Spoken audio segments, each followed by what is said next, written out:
et on m'a contacté sur LinkedIn disant « Bonjour monsieur, nous sommes intéressés par votre profil, nous faisons des émissions chasseurs d'appart. » Et elle me pose plein de questions, qui je suis, d'où je viens et ainsi de suite. Alors il faut savoir que j'ai des origines portugaises, je viens d'un village, même je crois que tu tapes, tu le trouves pas. Et à un moment j'ai dit voilà, mes origines, mon papa était là, on est de tel village. Et elle me dit tu rigoles? Tu vois, je te le dis, j'ai à nouveau des frissons.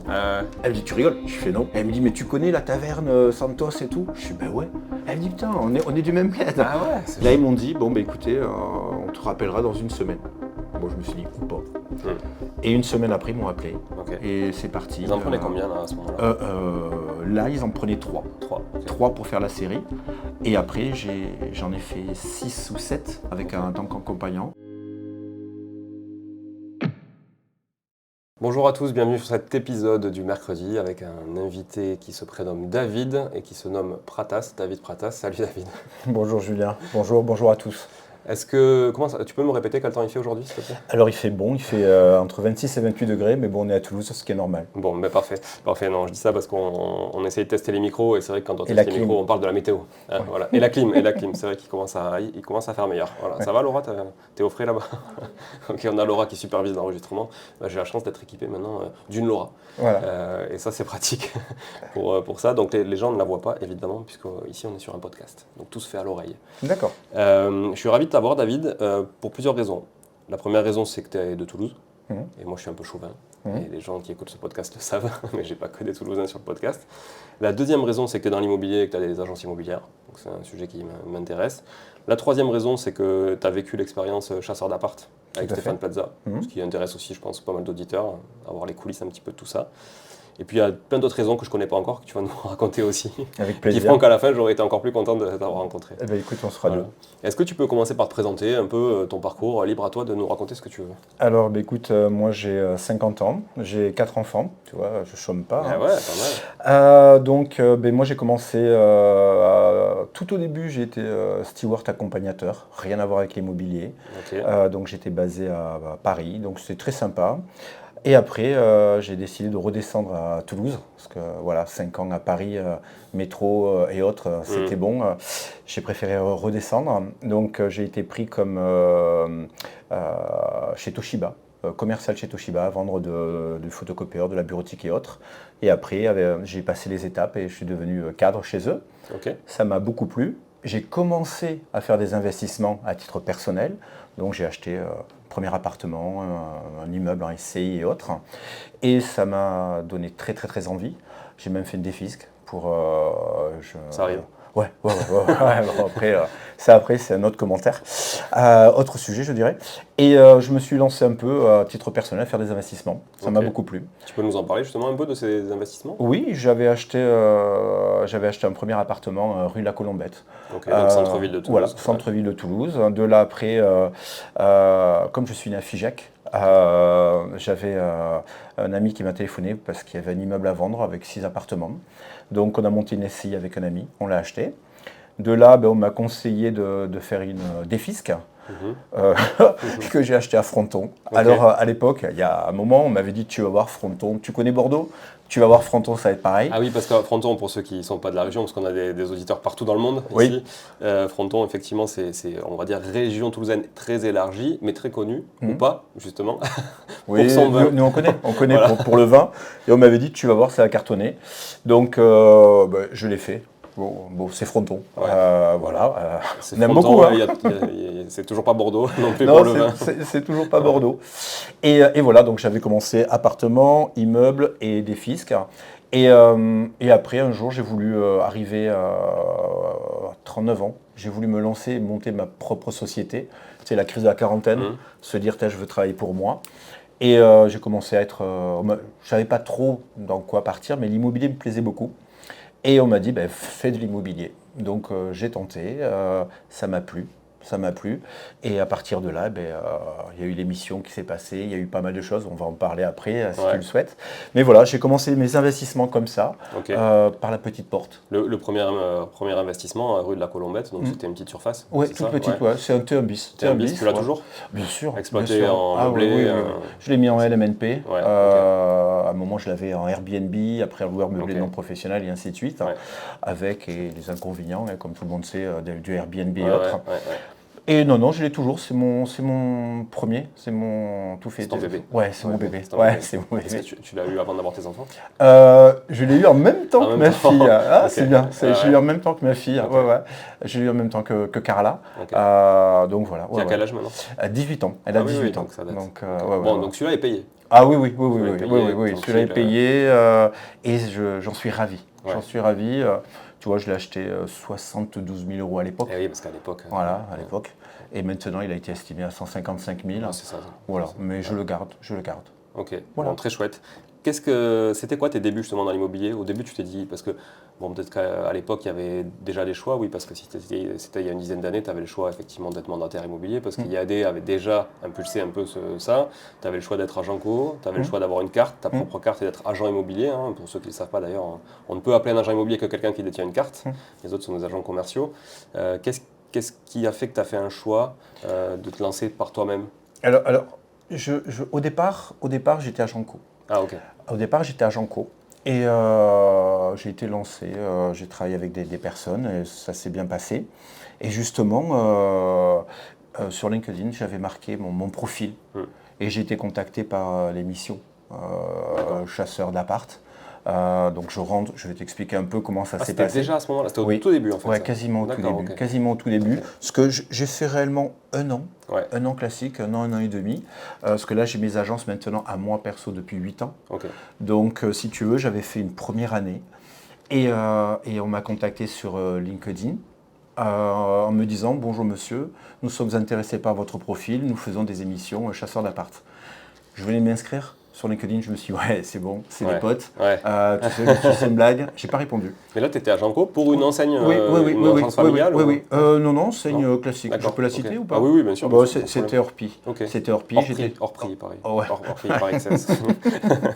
J'étais chez Orpi. Et à un moment, donc, on m'a contacté. J'ai pas cru. Quand j'ai vu, on m'a dit, voilà, on veut que vous veniez au casting et tout.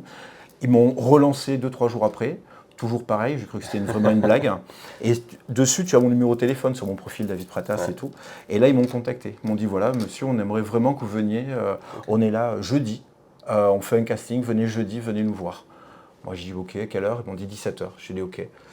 Le jeudi 17h, j'ai été en visite. J'avais pas le temps d'y aller. Je suis pas allé. Pour moi, c'était un canular. Voilà, c'était un canular et c'était entre guillemets trop beau pour être vrai. Donc à 17h30, je reçois un appel. Ils me disent tu es où? Parce que dans la prod, tout le monde se tutoie. Ils me disent tu es où? J'ai dit je suis en visite. Ils me disent on t'attend. Hein. Donc je fais OK. Donc par politesse, j'y suis allé. C'était un casting à Toulouse. Ouais. Ils avaient réservé un Airbnb.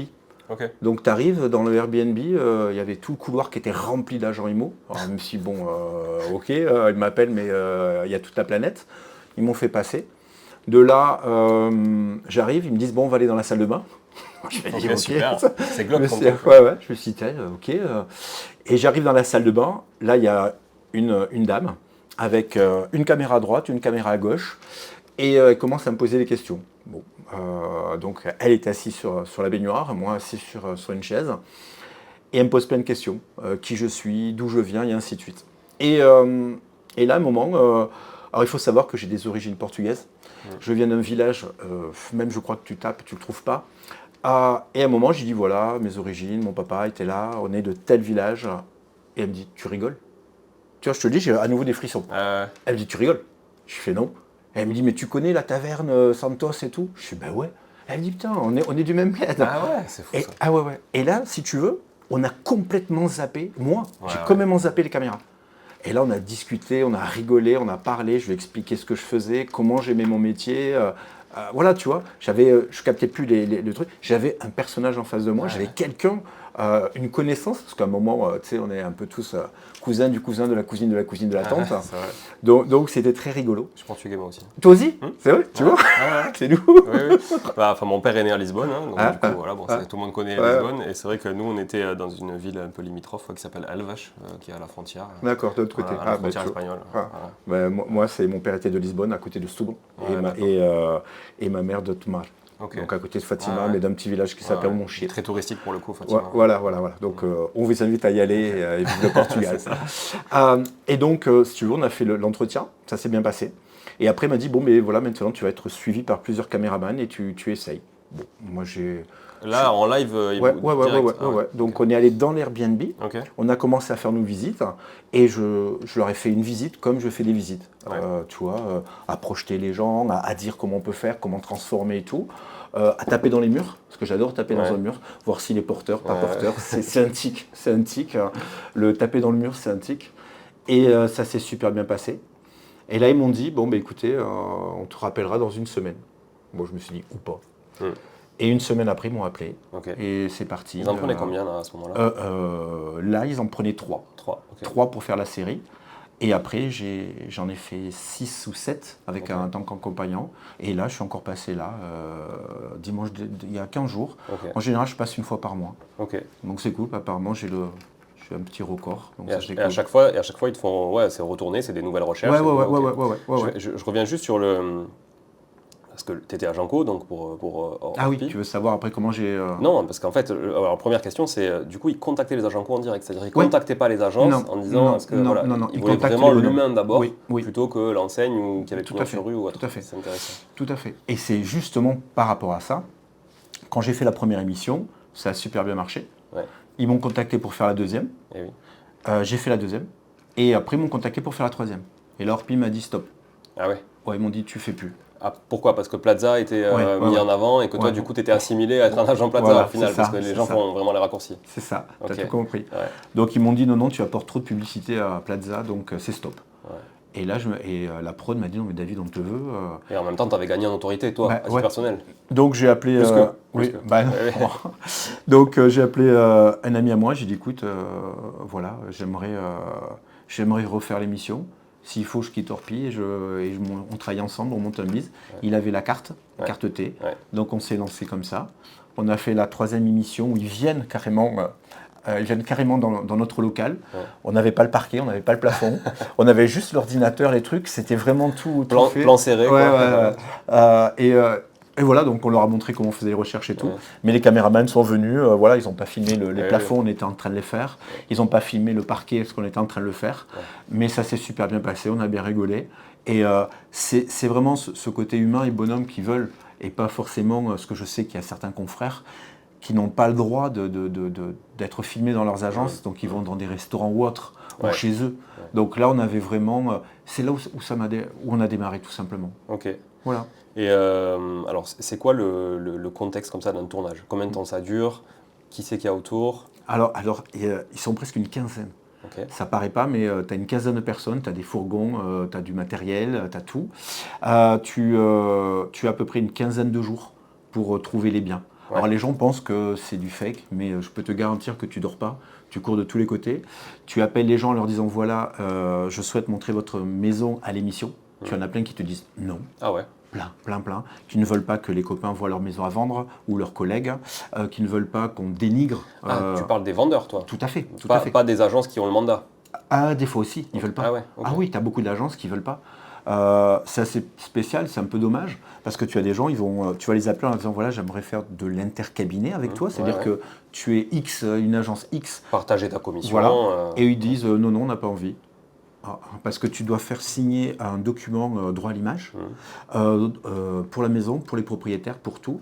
Et tu as les agents, comme très souvent, je m'en suis aperçu, mais bon, ça c'est, n'ont pas été retenus, donc ils n'ont pas envie de t'aider. Ouais, d'accord. Tu comprends un peu? Après, on est tous potes dans l'immobilier. Oui, mais voilà, quand les gars, en plus tu les appelles, tu leur dis, et quand ils ont fait le casting, ils n'ont pas été pris pendant les 6 ou 7 fois, ils n'ont pas envie de t'aider. Ouais, d'accord. Mais bon, donc c'est un peu plus galère, donc là tu essaies de chasser sur d'autres réseaux. Ah oui. Tu vas appeler les agences, donc il y en a beaucoup qui ne veulent pas t'aider, d'autres qui jouent vraiment le jeu, et après tu as les propriétaires qui ne veulent pas qu'on filme leur maison. Donc c'est très compliqué. Des fois tu arrives la veille du tournage, tu n'as toujours pas tes recherches, parce qu'il faut savoir qu'on t'envoie 15 jours avant un cahier des charges. Par exemple, tu vas avoir écrit, tu ne sais pas qui est qui, on va t'écrire, voilà, tel couple a un budget de 400 000 € pour T4, ils veulent telle zone, tel secteur, tel ceci, hop, balcon, pas balcon et autres. Et toi, tu fais toutes tes recherches par rapport à ça. Mais toi, du coup, tu les rencontres que à la fin finalement. Ah C'est-à-dire oui, le que jour tout J. se passe au même moment. Donc Le en jour fait, J. toutes les scènes qui sont au départ, la qualification de la recherche et tout ça, finalement, toi, tu avais déjà l'info avant. Oui. Et ces scènes-là sont tournées, en fait, Voilà. la première rencontre est tournée en même temps. C'est ça. Ça veut dire qu'on t'envoie un cahier des charges. Ouais. Donc ils le disent bien. Hein. Pendant qu'ils te filment, ils te montrent faire ta recherche. Donc ils montrent comment tu fais ta recherche. Et après, tu découvres la personne le jour J. Les trois candidats rencontrent les personnes au même moment. D'accord. Ok.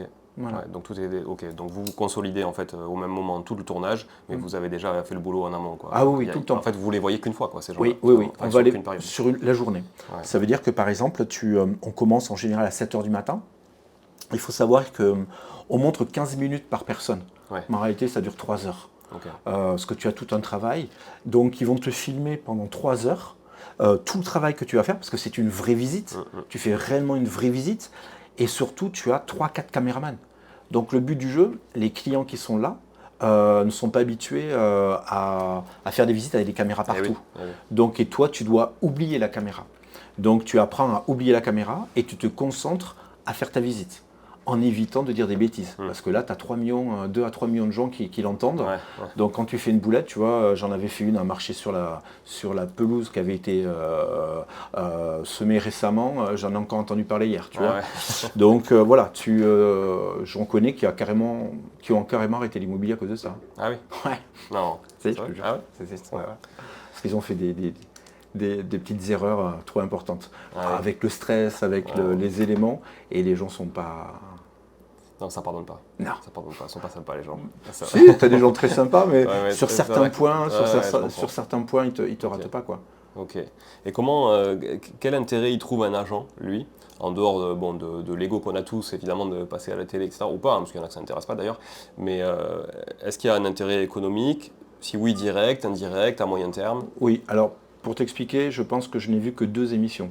Je n'ai pas regardé les autres. Ouais. Je ne les regarde pas. Ouais. Non pas... Comment dire je préfère pas les regarder. Parce que j'ai pas envie de me juger. Il y a déjà assez de gens qui le font. Ouais. Donc j'ai regardé les 2 premières. J'étais tout content parce que j'allais montrer à mes enfants que je passais à la télé. Ils préféraient regarder d'autres séries, les Marseillais ou autres. Ça craint. Donc plutôt que de regarder leur père passer à la télé, ils préféraient regarder ça. Donc à un moment, pour moi, après, c'était un jeu. Ouais. Et les retombées, oui, sont très sympas quand même. Parce que tu as carrément des gens qui t'appellent parce qu'ils voient comment tu fais une visite. Ils voient que, comme je le dis souvent, et c'est pas pour rigoler, mais avant d'être un agent immo, je suis d'abord un père, un ami, un mari. Donc en général, quand je fais une visite, s'il y a des gamins, déjà tu sais prévenir, tu sais dire les choses. Donc les gens aiment bien. Souvent, encore hier, on m'a arrêté dans la rue pour me dire je vous ai vu et tout, c'était sympa. Ça fait plaisir. Ça fait toujours plaisir. Il vaut mieux ça que se faire cracher dessus, quoi. Donc non, moi et tu as des clients qui t'appellent pour te donner des mandats, des maisons à vendre ou faire des visites avec toi. Ok, ça c'est très chouette. Donc du coup, il n'y a pas d'intérêt économique direct à passer à l'émission, c'est-à-dire que M6, eux, c'est du bénévolat. Enfin, pour toi, c'est du bénévolat. Oui, ils te donnent 700 € de frais global. Au global. Au global, 700 €. Pas que pour la journée de tournage, mais pour tout, quoi. Pour tout. Et tu n'as pas droit à l'image. Ouais. Pas de droit d'image. Donc tout le monde me dit tu dois te gaver parce que tu n'arrêtes pas de passer. Non. Okay. non, il n'y a pas. Et toi, tu peux quand même réutiliser ces images pour ton propre compte? Non, tu n'as pas le droit. D'accord. Tu n'as pas le droit parce qu'il y a le logo M6. Donc tu le fais un peu au début sans faire exprès. Ouais. Mais après, t'arrêtes. Après, tu prends un recommandé, mise en demeure. Non, voilà, tu leur donnes ton droit à l'image, mais tu n'as pas le droit d'utiliser leurs images. D'accord. Tu peux le faire le jour J, quand l'émission passe. Tu peux le mettre comme on fait tous en story ou autre, mais après non, tu peux pas dire David Pratas, chasseur d'appart, M6, non, tu peux pas. Okay. Tu le mets tu peux dire ce que tu fais sur Instagram, je l'ai noté, que j'ai fait les émissions, mais tu ne fais pas ta pub.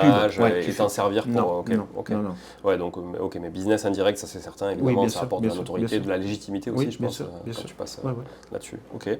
Là, tu avais déjà créé ton réseau d'agence qui s'appelle Avant-Garde, ou Pas du pas tout. encore? Non, c'est à la 3e émission. C'est la 3e émission qui a déclenché le truc. C'est ça. Ok. Et là, Ah oui, c'est ça, ce que je disais, où il n'y avait pas le parquet, etc. ouais, Ça, c'était on est Avant-Garde. plafond, C'était déjà Avant-Garde. Oui. Ok. Là, on a décidé, on avait le local et on a monté l'agence parce que mon ami avait la carte T. Ok.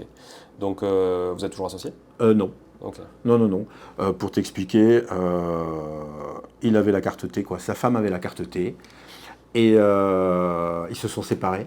Donc, le laps de temps, j'ai passé mes examens et j'ai obtenu ma carte T. D'accord, ouais, donc Voilà. tu as dû passer, parce que effectivement, ça c'est une problématique. Hein, moi, il y a des choses, mais certainement toi aussi, que je n'arrive pas à comprendre dans ce monde un peu de cartes professionnelles dues à l'immobilier. La carte T, peut-être tu vas me contredire, mais j'ai pas tous les tenants et les aboutissants. Tu l'as soit si tu as un BTS profession immobilière, C'est ça. ou un diplôme en tout cas, on va dire Oui, une formation diplômante autour de l'immobilier. Tout à fait. Soit si tu as un bac +3, commerce, communication, etc., il y a quelques domaines qui n'ont rien à voir avec l'immobilier, on est d'accord? Soit si tu as bossé, je crois, 10 ans Tout à en tant fait. que salarié, C'est mais ça. pas agent co. C'est ça. C'est-à-dire que tu as été agent co pendant 10 ans, tu es incapable on ne peut pas te donner une carte. Après, tu fais une VAE. Oui, tu te fais une VAE. Une validation des acquis. Tu fais une VAE, c'est ce que moi j'ai fait. D'accord, J'ai fait une validation, oui, Ok. j'ai fait une VAE. Et j'invite les gens à en faire une. Moi, je vais te dire, au départ, on avait la carte T. Et c'est par rapport à mon fils que j'ai repris mes études. Ok. Pour t'expliquer, mon fils, à ce moment-là, avait 13 ans, 14 ans. Et il a dit à sa prof, regardez, mon père, il travaille, il réussit, il n'a pas de diplôme. Et donc j'ai été convoqué. J'étais devant tous les profs et ils m'ont dit, voilà, on a un problème, votre fils vous bade, vous n'avez pas de diplôme et il vous prend en exemple. Donc j'ai dit, ok, à partir d'aujourd'hui, je reprends mes études. Voilà. J'en ai bavé, pour être très poli, j'en ai bavé. Donc, c'est long une VAE? Tu prends au moins 6 mois minimum. Ouais, 6 mois minimum, puisqu'après tu dois la passer, et ainsi de suite. Et je suis tombé pendant le Covid et tout. Okay. Donc ça a été assez complexe. C'était en 2019. Ouais. Moi, je travaillais du matin au soir, je m'occupais des gosses, avec ma femme, hein, je m'occupais des gosses. Et à 22h jusqu'à 2h du matin, j'étudiais. Ok. C'était hard. Ouais, un peu crevant. Ouais, debout à 5 heures. Ouais. Donc, c'était hard. Mais bon, tu l'as. Oui. Aujourd'hui, tu dépends de personne. Oui. Pour le coup, parce que c'est quand même nécessaire aujourd'hui pour avoir une agence immobilière. Tu n'as pas le choix. Tout à fait. C'est en tout cas tes représentants légaux de l'agence. Ok. Et quels sont les plâtres que tu as pu essuyer justement dans la création d'une première agence au démarrage? L'humain. Ouais. L'humain. Tu veux dire les collaborateurs? Alors, s'associer, c'est très compliqué. Ah, l'association d'abord. L'association. Alors, je dirais, l'association, c'est quelque chose de compliqué. Parce que tu peux avoir ton meilleur ami, tu peux être au top du top en amitié, et tu montes quelque chose, et même si tu as passé des années avec ces gens-là, personne ne nous a préparé, quelles que soient les études, quel que soit ce que tu as fait, personne ne nous a préparé à avoir le Covid, à être enfermé pendant plusieurs mois, à devoir payer, continuer à payer, et ainsi de suite. Donc, très souvent, on te dit, ouais, les associations, il faut faire attention. Mais je sais qu'il y a des organismes qui vont te montrer comment bien t'associer, mais à un moment, personne ne peut te préparer à un Covid, personne ne peut te préparer à une crise, personne ne peut te préparer à une guerre, et et les gens, au bout d'un moment, changent. Les gens changent. Ou l'amour.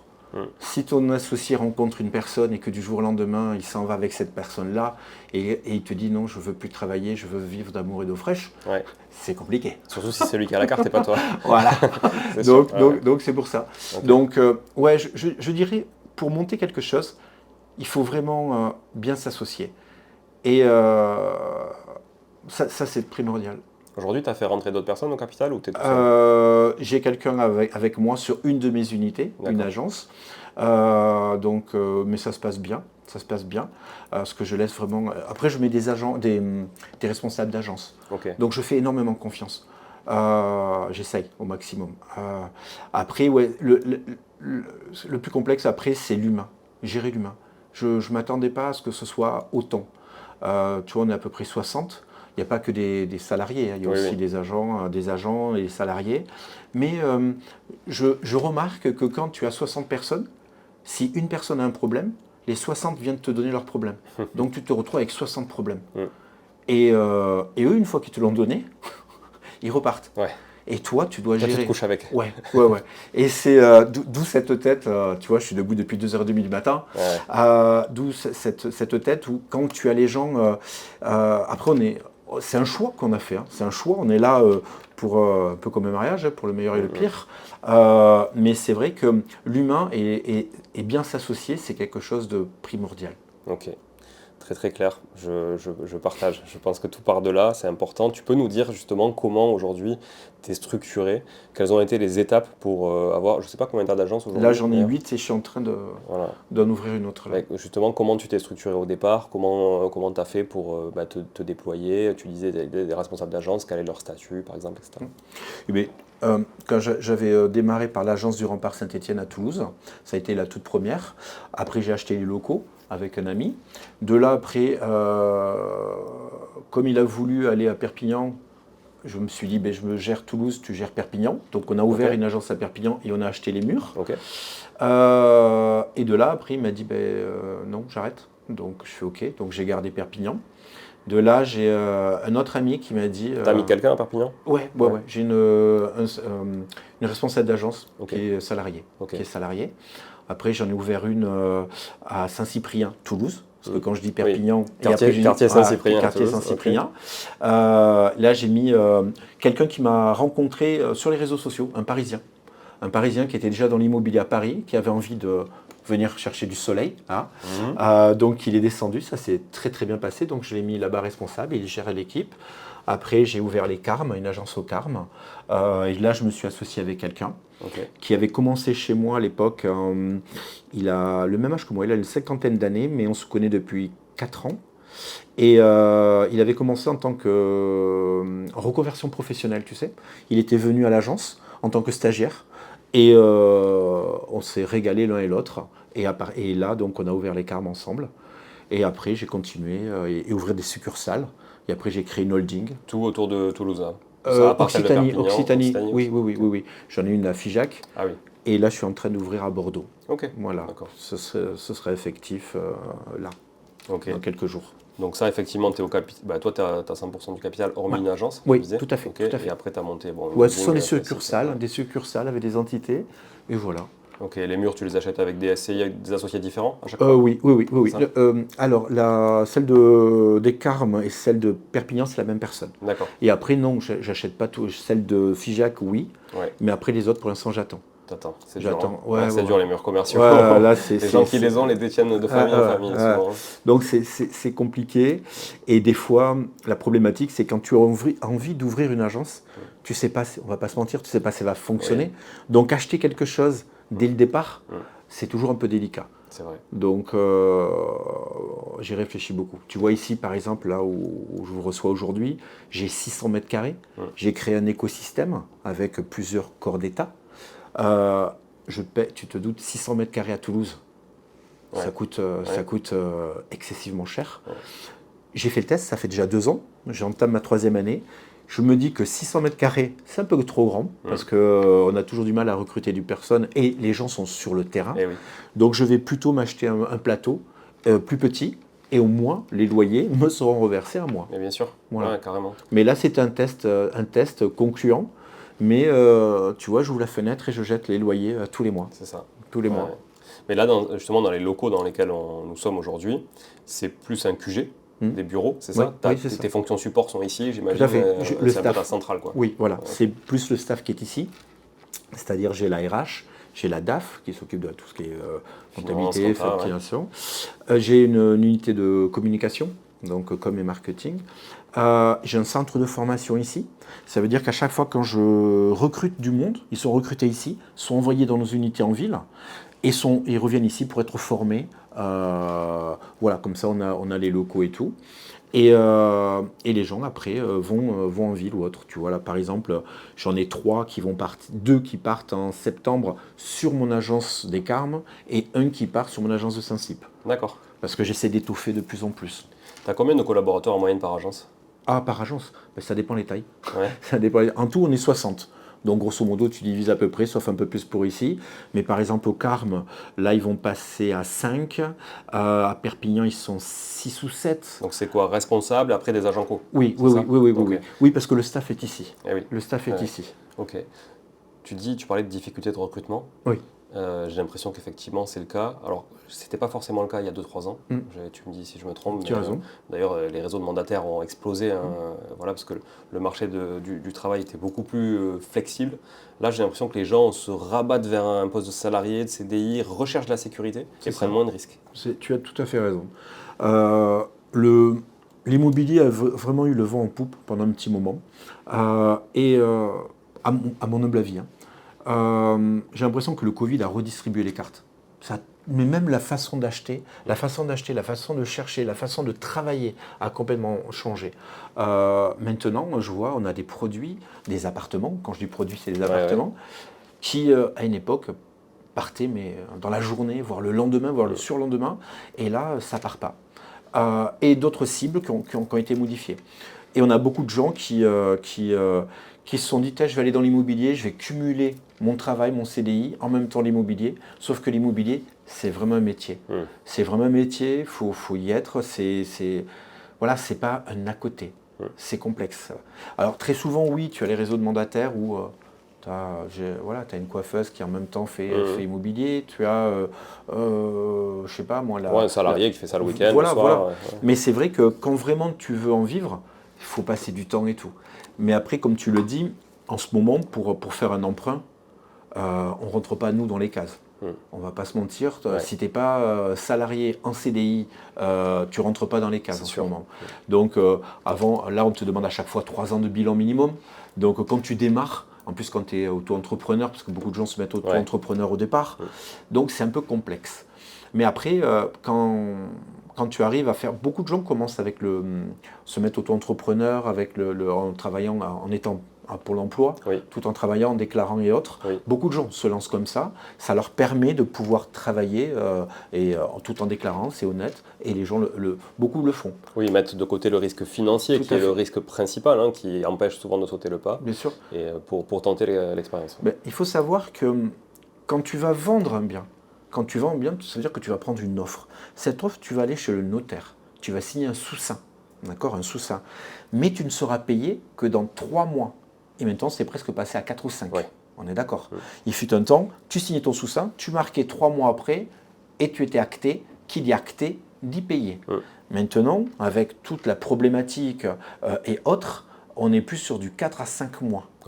Donc les gens, si tu commences ce métier sans trésorerie, il faut que tu saches que tu vas faire au moins 3 à 5 mois à zéro.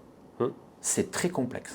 Mais après, par contre, voilà, si vraiment tu as compris le système et que tous les mois tu vends, et bien au bout de 5 mois, après, ça va être, c'est le moulin, c'est du récurrent après. Mais il faut savoir que les 3-4 mois, les 3-4 premiers mois sont très complexes, très très très complexes. Là, tu as zéro rémunération, tu n'as rien, tu bosses beaucoup parce que du coup, tu dois amorcer ton propre réseau, ton propre business, etc. C'est dur, effectivement. Et moi, je suis passé à la direction, au comité de direction d'un réseau de mandataires en tant que salarié. Donc, et le constat, c'était 40% de turnover sur les 12 premiers mois sur les mandataires. Tu vois, c'est quand même monstrueux. Imagine le coût du recrutement. C'est phénoménal. L'énergie que tu passes à former des gens qui 6 mois après sont plus là, que tu as déjà passé en niveau marketing pour les faire venir chez toi plutôt que d'aller chez le réseau concurrent, etc. C'était phénoménal. Mais là, j'ai l'impression que voilà, ça se tend un peu plus, il y a moins de monde qui fait la queue pour être agent co, quoi. Là, si tu veux, actuellement, et en plus, on arrive sur la période juillet-aout. En général, juillet-août, les gens, on ne va pas se mentir, les gens n'ont pas trop envie de travailler. Donc, nous, on recrute, on voit du monde et on commence à les préparer. On fait des formations, mais on sait très bien. Là, j'arrive dans la période où je sais que les gens que je vais rencontrer maintenant, ils peuvent venir faire des immersions avec nous, tu vois, venir voir comment ça marche, parce qu'on fait, moi j'aime bien faire venir les gens et voir un appartement, le avant, le après, le transformer, comment, pour des opérations de marchand de biens ou autres, pour des clients. Donc là, ces personnes-là vont venir en immersion et après vont faire leur démarche. Mais là, sur juillet-août, je pense qu'on va plus voir des gens en septembre ou octobre démarrer. Oui, c'est sûr. Tu as des négociateurs en salarié Ton modèle, c'est vraiment Agenco. Oui, j'en ai, mais certains qui sont responsables d'agence. Oui, et qui font un peu les deux. Oui. Okay. Et j'en avais en tant que salarié. Au bout d'un moment, si tu veux, ils voient que les autres... Alors c'est pareil, quand tu es salarié, tu as ton salaire tous les mois. Quand tu es Agenco ou autre, tu vas être payé au bout de 3-4 mois. Les commissions ne sont pas les mêmes. C'est soit tu veux du récurrent, une sécurité, soit tu veux jouer. Après, il faut savoir où tu te positionnes. Plus de risques, plus de gains. Voilà. Mais plus de risques, oui, voilà, tu vois. C'est une liberté qui a un prix. Ouais. Okay. C'est une liberté qui a un vrai prix. C'est CDI, tu fais tes horaires, tu t'en vas. Nous, à Agenco, tu fais tes horaires. Si tu échoues, si tu viens jamais travailler, si tu ne viens pas, tu ne peux pas me dire « David, j'y arrive pas ». Et si tu me le dis, c'est que tu n'as pas compris. Ouais. Donc à un moment, voilà, oui, il y a des horaires à respecter parce qu'il faut travailler plus. Mais cette liberté a un prix. C'est quoi le modèle de rémunération d'un Agenco chez toi par rapport, parce que tu vois, il y a beaucoup de modèles différents entre les réseaux de mandataires, les agences traditionnelles, les intercaps selon de qui vient le prospect, etc. C'est toujours une usine à gaz, j'ai l'impression, dans les agences IMO, la rémunération. Ah non, Est-ce que tu as simplifié le truc? Ah non, moi j'ai des contrats comme tout le monde. On a des contrats, on a les personnes, ils sont tous les mêmes contrats, sauf qu'après, quand tu es sur la MEPI, donc c'est un regroupement d'agences qui a des mandats exclusifs, tu es obligé de verser une partie TACOM. Ouais. Quand tu es chez Meilleur Agent, tu es obligé de le reverser une partie TACOM. Ça veut dire Meilleur Agent t'envoie un lead. C'est ça.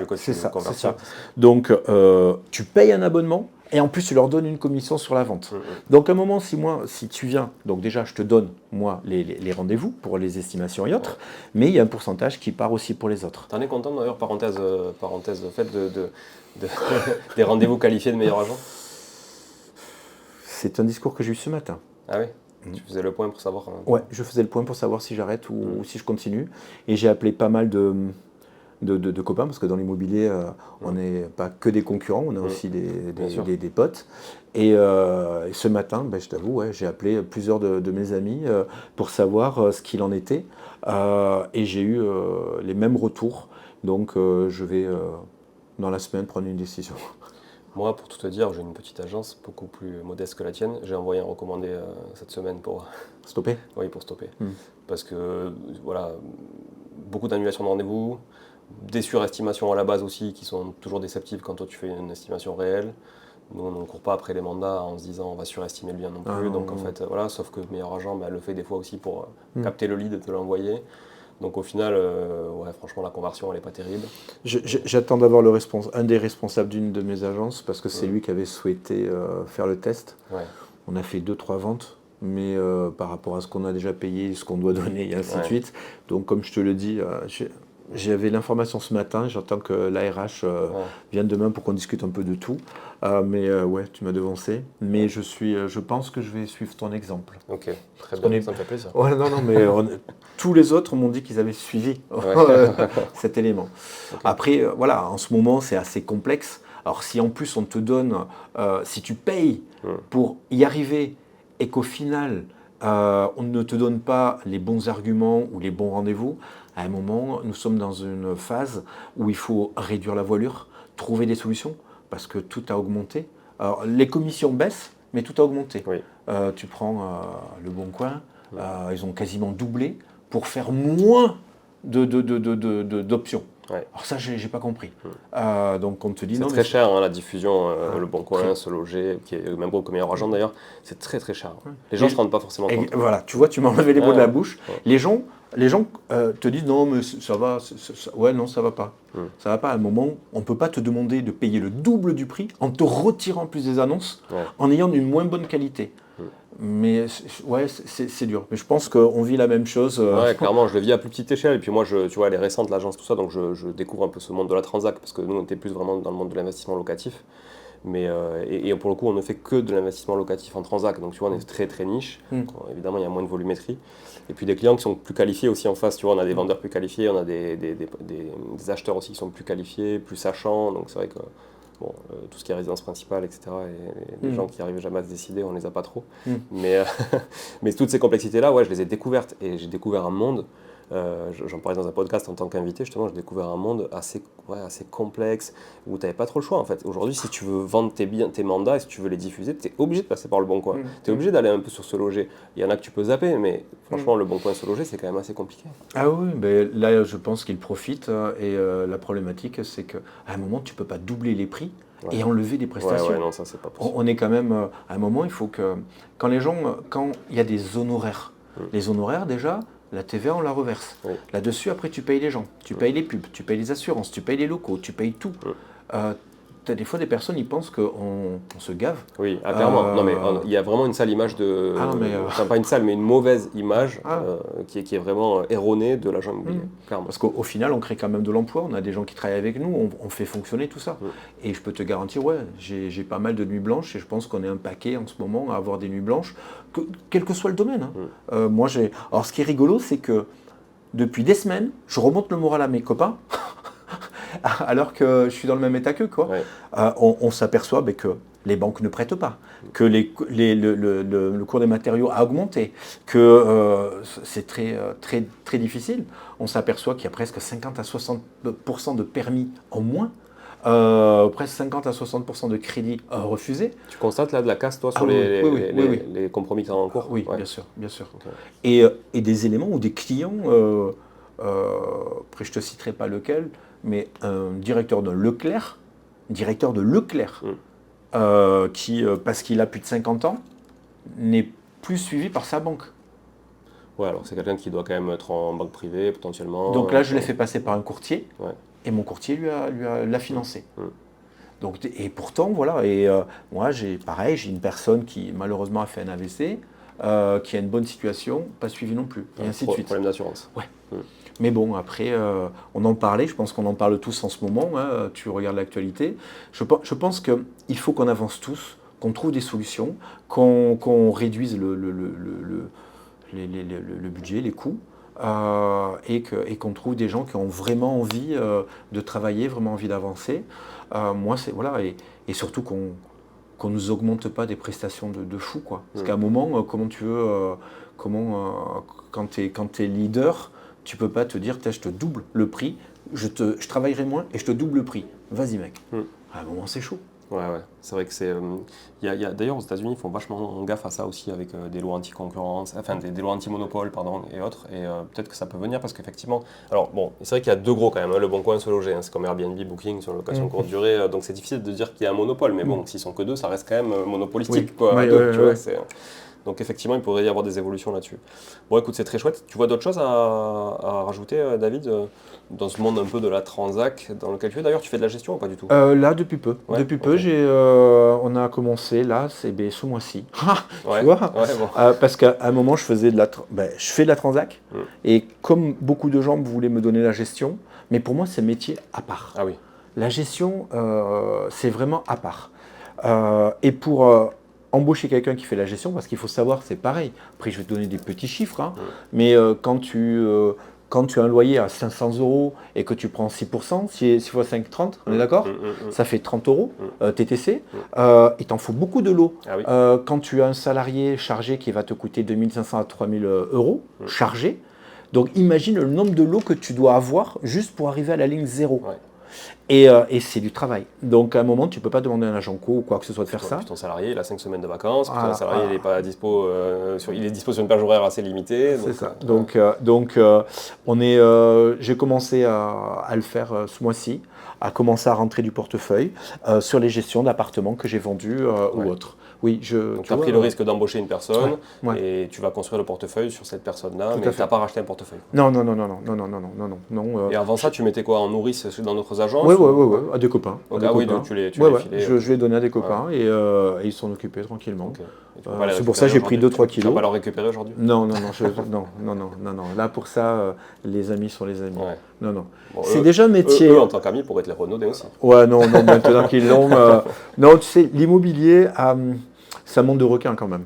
Souvent, j'ai des gens qui viennent travailler avec nous et qui vont appeler d'autres agences pour faire de l'intercabinet, c'est-à-dire vendre un bien à eux. Il y en a plein qui ne veulent pas. Ouais, et on s'aperçoit quand même, le but c'est nager au milieu des requins. Et comme je le dis à mes gars, les gars, si La complexité, c'est comme si vous saignez au milieu des requins, quoi. Ils vont vous bouffer.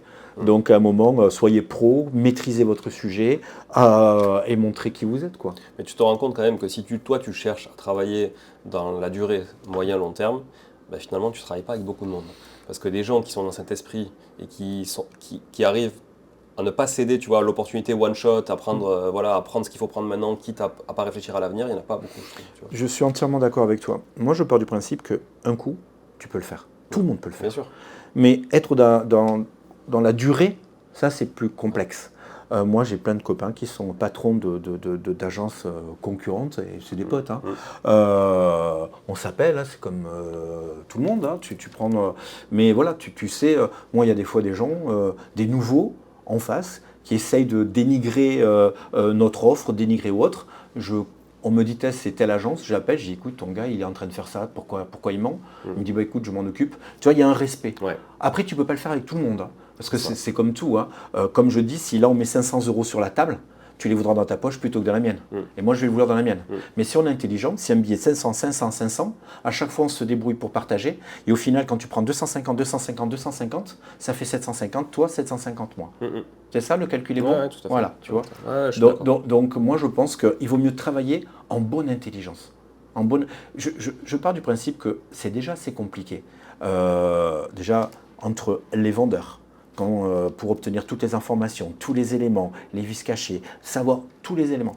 Les acquéreurs qui essayent même des fois de faire des visites, de passer en direct, alors qu'ils te jurent, j'ai eu encore le cas là, ouais, après, ce que les gens disent, ouais, les agents immobiliers, c'est des voleurs. Non, on a notre taf, on a nos éléments, on est suivi, mais on essaye de faire attention. On est un peu la police, entre guillemets, parce que les vendeurs vont essayer de passer en direct, les acheteurs aussi, et après, quand ça se passe mal, sur qui on tape? Sur nous.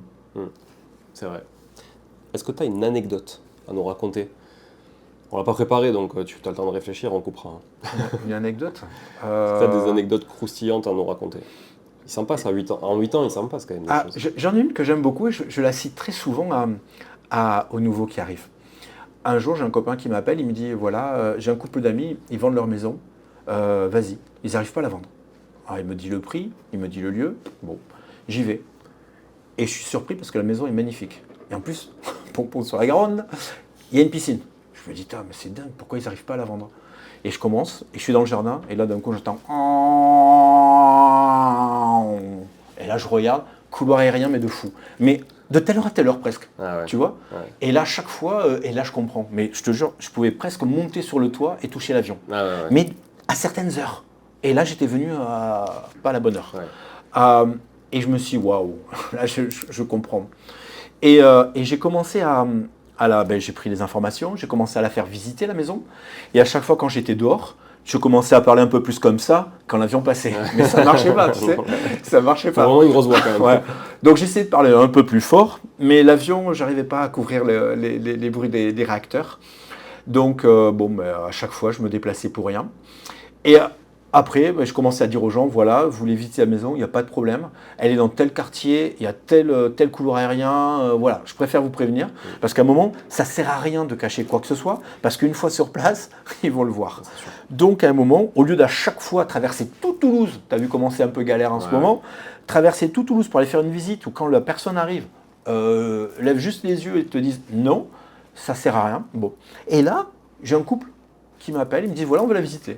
Moi, je dis, écoutez, tel couloir, tel quartier, tel élément, on veut la visiter. Non, tel couloir, tel quartier, tel élément, on veut la visiter. Ok, bon, là j'arrive, et c'était un couple recomposé, famille recomposée. On arrive et tout, et là les gamins courent tout autour de la piscine, fou de joie, tout le monde content, les avions, premier avion, deuxième avion, troisième avion. Les fans d'avion. Je me suis dit, putain, il y a un problème. Et là ils me disent, bon, super, on adore. Et je dis, excusez-moi, vous entendez les avions là? Ils me disent, quels avions? Je fais, ben là. Il fait, ah oui, on les entend, oui. Et il fait, ben écoutez monsieur, on est locataire, ça fait 1 an. 1 an à côté. Pour le même prix de locataire, on devient propriétaire. En plus, on a une piscine et les avions, on les entend plus, ça fait déjà belle lurette. Tu vois, comme quoi, ils ont acheté cette maison, connaissant le bruit, sauf qu'ils étaient juste locataires et ils avaient en plus une piscine. Donc des fois, je me dis, on peut tout vendre parce qu'il y a toujours quelqu'un qui va vouloir acheter ce bien. Donc oui, quand on me dit l'appartement est trop sombre, ou il donne sur la rue, ou ceci ou cela, il y a bien quelqu'un qui l'a construit, il y a bien quelqu'un qui l'a acheté. Bien sûr. Donc pourquoi pas? Il y a toujours quelqu'un qui finit par acheter un bien. Après, c'est une question de prix et effectivement et de lieu. Voilà, du lieu que c'est celui qui est. Ouais, exactement.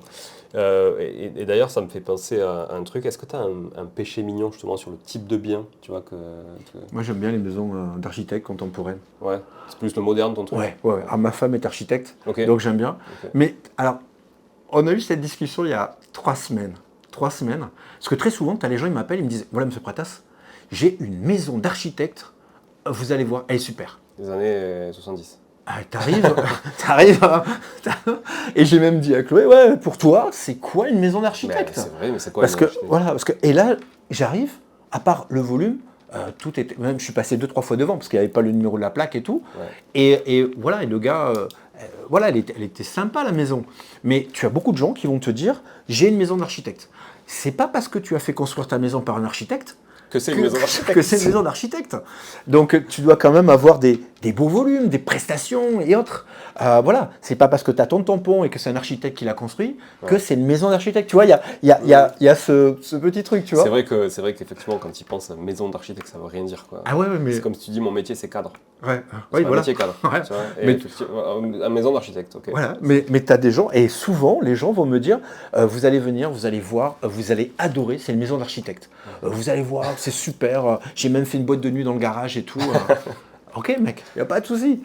Et c'est pour ça, je te dis, il y a 3 semaines, j'ai carrément dit à des gars, pour rigoler, les gars, c'est quoi pour vous une maison d'architecte? Faites-nous une définition. Voilà. Donc tout ça a été vraiment les prestations, les surfaces, les finitions, tu vois. Ouais, puis tu as quand même un problème aussi on va dire, de temporalité, quoi. Bien sûr. Maison d'architecte des années 60, c'est pas pareil qu'une maison d'architecte des années 2000 et puis des années 2020. Tu vois, ça évolue aussi, l'architecture évolue. Moi, après, ce que j'aime bien, alors certains aiment et d'autres pas, moi, c'est bien ces maisons un peu avec des grandes baies vitrées, cubes, avec la piscine au milieu. Patrice Cagnasso, ça te Ouais, voilà. ça, je kiffe. J'aime beaucoup. Pour moi, c'est ça, la maison. Mais voilà, à mes yeux, c'est ça la maison d'architecte. Ouais, je comprends. Mais donc, ne pas confondre quand vous avez fait construire votre maison et qu'il y a le tampon de l'architecte, c'est pas forcément une maison d'architecte. Elle a été dessinée par un architecte. Après, tout est relatif. On peut jouer sur les. Architecte et architecte. Voilà. Et agent immobilier, agent immobilier. Voilà, on peut jouer. Il y a le bon chasseur et le mauvais chasseur. C'est ça, exactement. On a les mêmes références aux inconnus. Oui. Est-ce que, tu vois, tu parlais tout à l'heure de cet exemple-là où il y avait le couloir aérien, et en fait, tu as été hyper transparent, négatif. Si tu l'avais encore après tout ça, c'est que normalement, c'est assez gagné. Moi, il y a un truc qui m'exaspère, c'est que tous les agents commerciaux, je dis agents commerciaux parce qu'ils sont plus nombreux que les agents immobiliers en soi, tous les agents commerciaux qui communiquent par exemple une annonce sur les réseaux sociaux ou sur des trucs ne mettent jamais le prix. Pourquoi? Je le sais, j'ai fait du marketing toute ma vie. C'est pour collecter des prospects et les rentrer dans les bases de données.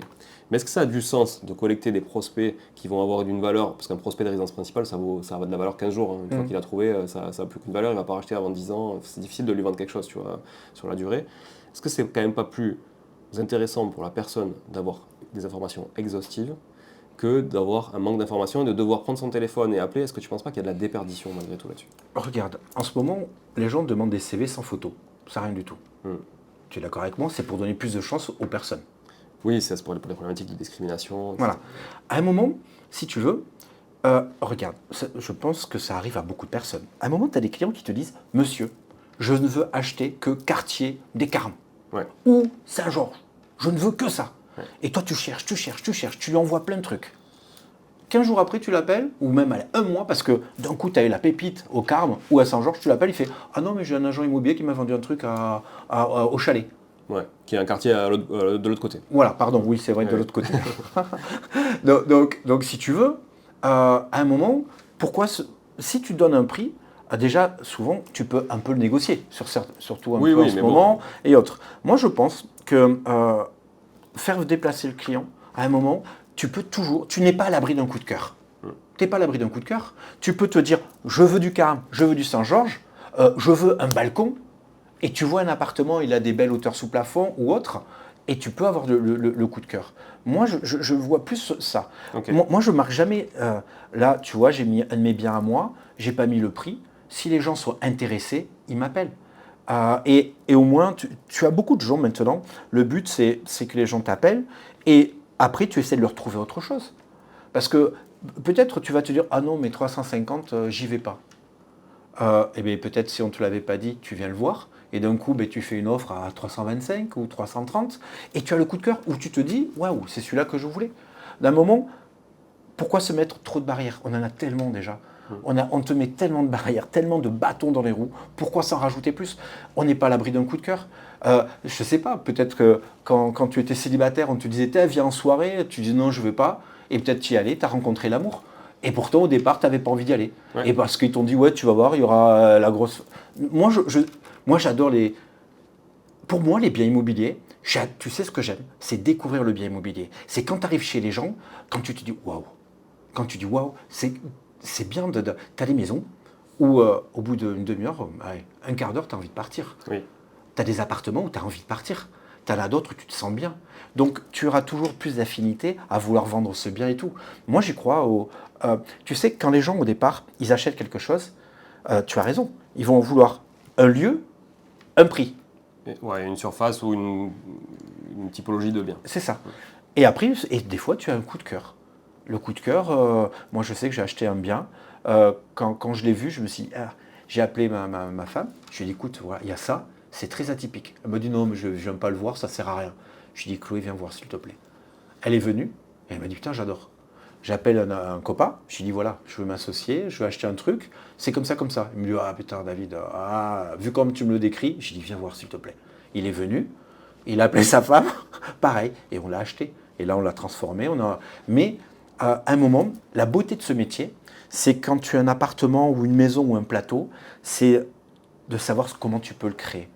Donc, il faut quand même faire déplacer les gens. Tu vois le coup du couloir aérien, les gens, je les faisais venir, et je me suis dit, là non, parce qu'à un moment, trop de gifles.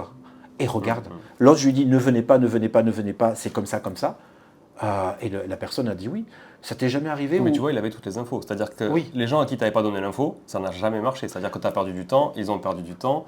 Et alors peut-être que tu en as converti un ou deux sur une autre maison, je ne sais pas. Oui. L'histoire nous... Voilà. Mais, oui. Mais tu vois, je veux dire, la seule fois où finalement tu as été hyper transparent, tu as insisté, ça a matché parce qu'il y avait de l'exhaustivité de toutes les infos. Je suis tout à fait d'accord avec toi.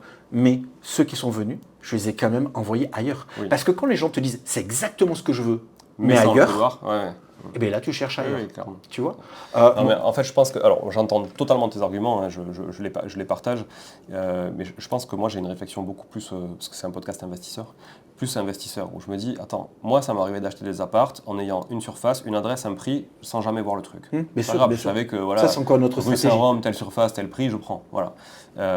Mais par contre, si j'ai pas le prix, je prends pas. Je sais pas en fait. Tu vois, je prends pas au prix et je peux même pas faire une négo parce que j'ai pas de base. Et je vais pas me déplacer pour être déçu que le mec m'annonce le prix après. Et je vais même peut-être pas faire l'effort d'appeler. C'est ça que, tu vois, l'idée que je me dis. Oui, je pense qu'effectivement, tu as tout à fait raison. Je pense que si on n'appelle pas, on perd des opportunités de faire. Moi, je suis en train de me dire, si toi, tu n'appelles pas. Ouais, mais moi, je me mets à la place de l'acheteur. Et tu comprends? Voilà, ouais. Mais effectivement, peut-être que tu me proposeras, si je t'appelle pas, mais tu me proposeras pas peut-être autre chose. Mais par contre, ce qui est sûr, c'est que quand il y a le prix, moi, je vais jamais t'appeler. Donc en fait, tu m'auras jamais dans ta base. Tu vois ce que je veux dire? Parce que j'ai besoin, j'ai pas le temps en fait de me dire, ok, je vais appeler juste pour avoir une information qu'on pourrait déjà me filer, et qu'en fait, quand tu vas sur le bon coin, tu l'as cette information. Tu vois, je veux dire, elle est pas cachée, elle est pas secrète. Ok, il y a des agences hyper luxe qui cachent le prix, etc. C'est plus combien t'en offres et puis on verra après. Mais là, je veux dire, quand tu es sur le bon coin, tu l'as. Quand tu es sur le site de l'agence, tu l'as. Et le mec, quand il communique là-dessus sur les réseaux sociaux, il ne met pas le prix. Après, ça, c'est chacun. C'est les réseaux sociaux du bonhomme. Ça, après, on ne peut pas contrôler. Tu vois. Je ne peux pas dire à mes gars. Mais toi, sur ton site, tu mets les prix. Ah oui, bien sûr. Bien sûr, il y a tous les prix. C'est pour ça, quand tu me dis qu'il n'y a pas les prix, si un gars le met sur Instagram ou autre et qu'il me montre un bien, là, oui, après, tu ne peux pas obliger ton ego. Chacun fait comme il l'entend. Moi, tant que sur le prix est affiché en vitrine, sur mes sites ou sur les plateformes classiques, moi, ça me va. Mais moi, tu sais, l'autre jour, j'ai acheté un bien. Le gars, il avait affiché à 510 000. J'y suis allé, je lui ai fait une offre à 380 et je l'ai eu à 410. À un moment, même si je vois le prix, pour moi, c'est pas un frein. Oui, je suis d'accord. Pour moi, c'est pas un frein. C'est pas un frein. Mais quand tu es dans une zone tendue, le prix, la marge de négo, elle est quand même assez faible. Bien sûr. Parce que là, on parle et investisseur, et tu as entièrement raison, RP, et ainsi de suite. Là, on englobe un peu tout le monde. Ouais, ok. Bon, très intéressant d'avoir ces échanges avec toi et ces débats, tu vois, compte tenu de ton recul et ton expertise aussi. On a fait quasiment 1 heure. Je pense que c'est pas mal. On a balayé plein de sujets. Tu veux un mot de la fin, conclure sur quelque chose? Ben non, mais c'est tout. Pour moi, est-ce qu'elle marche ta clim? Je suis pas sûr. Je sais pas. Si elle marche, non, un mot de la fin. Ben écoute, moi, je suis ravi de voir qu'il y a des passionnés, qu'il y a des gens passionnés. Et surtout, alors, tu me parlais de réseaux sociaux et tout. Moi, je dis qu'il y a de tout. C'est un peu comme dans la vie, il y a de tout. Il y a de tout, mais d'autant plus. Ouais. À un moment, tu vois, la question que tu m'as posée au départ, c'était les plâtres, les problèmes. C'est rare quand quelqu'un pose ces questions-là. Pourtant, c'est un peu la complexité du métier. Tu ne peux pas dire aux gens, ouais gars, tu vas aller agent immobilier, tu vas prendre 6 000, 7 000, 8 000 balles. Il faut tout le temps taffer. C'est du récurrent, tu crées ton réseau, tu travailles. Moi, je fais des opérations de marchand de biens. Quand je travaille, après, je le fais le week-end. Tu vois, je bricole, je fais des éléments. Il y a pas mal je pense qu'on a beaucoup de copains en commun. Les gars, ils sont chez Leroy Merlin, Bricoman, Casto. Il n'y a rien de passif. Et on rigole parce qu'on envoie les trucs et voilà.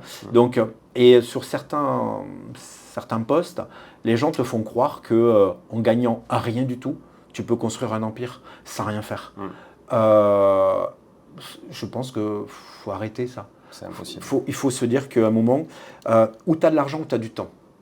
Pour moi, si tu veux réussir, où tu as de l'argent, où tu as du temps. Si tu as de l'argent, tant mieux. Si tu en as eu, je respecte, papa, maman, tout le monde. Et que tu investis, très bien. Mais si tu n'as pas l'argent, il faut que tu donnes de ton temps. Il n'y a pas à torturer, il y a à tortiller. C'est où tu as du temps, où tu as de l'argent. Si tu as de l'argent, tu payes le temps des autres. Et si tu n'as pas d'argent, ben c'est ton temps à toi que tu vas fournir. Donc, tu ne peux pas te dire que tu veux devenir rentier en gagnant peu, en ne faisant rien et en étant tout le temps en vacances. C'est pas possible. Donc, pour moi, faites attention à ça. Moi, ben, tu le dis toi-même, toi aussi, tu envoies certains courriers parce que tu es mécontent de certains services. On paye des prestations, on paye tout ça. Et le métier d'entrepreneur, il faut savoir bien s'associer. L'humain, c'est très compliqué. L'immobilier, actuellement, c'est compliqué. Donc, tout est compliqué, mais c'est un métier passionnant. Comme je le dis tous les jours, je te jure que c'est vrai, mais je te jure, j'ai dû me le dire 10 fois encore aujourd'hui, tous les jours, j'ai envie d'arrêter. Tous les jours, j'ai envie d'arrêter. Tous les jours, je me dis, j'en ai marre. Tous les jours, je me dis, c'est stop. Et tous les jours, tu vois, j'ai eu un frisson qui m'a... Tous les jours, je me dis, j'adore ce putain, et je le dis bien, j'adore ce putain de métier. Parce que il n'y a pas de routine. Tu peux être tout en haut, tout en bas, et d'un coup, tu remontes. Et d'un coup, tu peux redescendre. Il faut avoir un mental de dingue. C'est ce que je disais encore tout à l'heure à ma soeur, parce que j'ai la chance de travailler avec des membres de ma famille. Je lui disais, putain Frangine, j'ai vraiment un mental de dingue, parce que c'est un tsunami qui te tombe dessus tout le temps. Les gens pensent que, waouh, parce que tu as ta voiture, tu as tes apparts, tu as tes trucs et tout, c'est super facile. Moi, je me couche à 22h, sauf quand je reprenais mes études, mais j'essaie d'être couché tôt, je me lève à 2h30, 3h du matin pour taffer. Donc, tout à fait avant les autres, parce qu'une fois que les autres sont là, tu sais que ton temps, comme tu dis, il est là pour gérer les problèmes des autres. Ah ouais, mais c'est exactement ce que je me dis. Je me dis que, tu vois, après, chacun dort autant qu'il veut, mais à 4h du matin, tu fais ton sport, tu fais ton truc, tu as ton mental. Personne t'appelle. C'est ça. Personne ne t'appelle. Personne ne va te demander quoi que ce soit. Ce temps-là est à toi. De 4h à 6h, ce temps-là est à toi. Bien sûr, on s'écrit avec des potes parce qu'ils ont les mêmes problématiques. Mais de 4h à 6h, ce temps est à toi. Il y a une chose que j'avais lue, c'était... alors les termes exacts, c'était de 9h à 17h, tu payes tes factures. Au-delà, tu construis ton empire. Ouais. Ben, il ne faut pas hésiter. Tu travailles et après tu travailles. C'est juste. On est d'accord? Très belle conclusion, David. Vraiment, merci pour cette conclusion. Je te remercie. Un peu mindset, développement personnel, un peu tout, on mais essaye, très sincère en tout cas, authentique. Et je te remercie beaucoup pour merci ça. à toi, Julien. Et on sent vraiment que tu as la passion de l'immobilier et ça fait vraiment plaisir. Merci beaucoup. Merci à vous tous. À très vite. Merci encore d'être là, à vous tous aussi.